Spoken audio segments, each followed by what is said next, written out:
Rafale shutter. दोस्तों ये शख्स है एक यूएस बेस्ड जर्नलिस्ट। रॉयटर्स जैसी मीडिया संस्थान में काम करने वाले इस पत्रकार का गृह मंत्रालय ने अभी कुछ समय पहले ही ओसीआई कार्ड रद्द कर दिया था, जिसके बाद फिर से भारत की संप्रभुता और फ्रीडम ऑफ स्पीच जैसे मुद्दों के बीच एक बहस सी छिड़ गई। लिबरल इकोसिस्टम द्वारा हमने हमेशा से देखा है कि कैसे भारत में फ्रीडम ऑफ स्पीच खतरे में है वाला नैरेटिव चलाया गया है। भारत की छवि को अंतर्राष्ट्रीय स्तर पर धूमिल करने की यह साजिश किस हद तक सही गई है, और क्या कोई भी देश अपनी संप्रभुता की रक्षा के लिए उसे बचाने का प्रयास नहीं करेगा? तो केंद्र सरकार ने भी कुछ ऐसा ही किया। दिसंबर 2023 में भारत सरकार ने रॉयटर्स के इस साइबर सुरक्षा पत्रकार राफेल साटर का ओसीआई यानी overseas citizen of India card Bharat विरोधी रिपोर्टिंग और अनऑथराइज्ड जर्नलिस्टिक एक्टिविटीज को मद्देनजर रखते हुए रद्द कर दिया, जिसके बाद मार्च 2025 में राफेल ने दिल्ली हाई कोर्ट में एक लीगल पिटीशन भी फाइल की। वैसे दोस्तों आपको बता दूं कि साटर को ये ओसीआई कार्ड एक भारतीय से शादी करने के उपरांत में प्राप्त हुआ। बाकी अगर साटर के जर्नलिस्टिक बैकग्राउंड की बात करें तो उसमें भारत के खिलाफ काफी संदिग्ध तथ्य मिले हैं।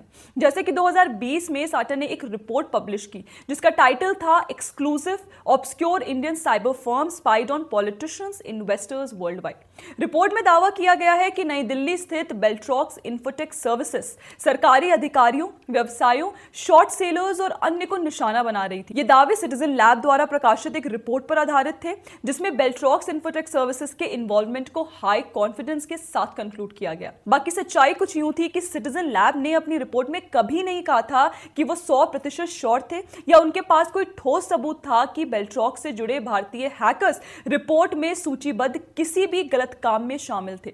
हालांकि साटर और उनके सहयोगियों ने इसके बावजूद भारत को टारगेट करते हुए अपनी ये रिपोर्ट प्रकाशित की।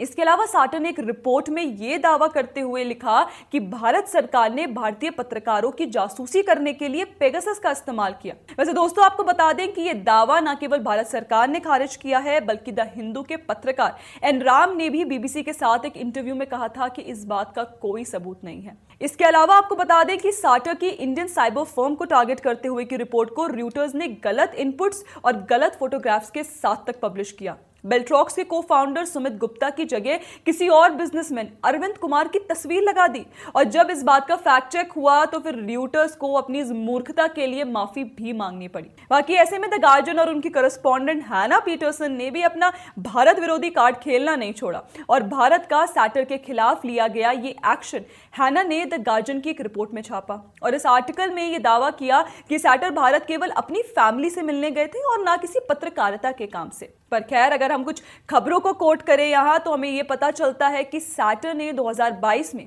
गोवा में एक न्यूलकुन कॉन्फ्रेंस भी अटेंड की थी, वो भी बिना किसी ऑफिशियल परमिशन के। और यहाँ तक कि साटर ने उस कॉन्फ्रेंस में भाग लेकर अपनी पत्रकारिता की गतिविधियों का इस्तेमाल कर गृह मंत्रालय के रूल्स का वायलेशन भी किया।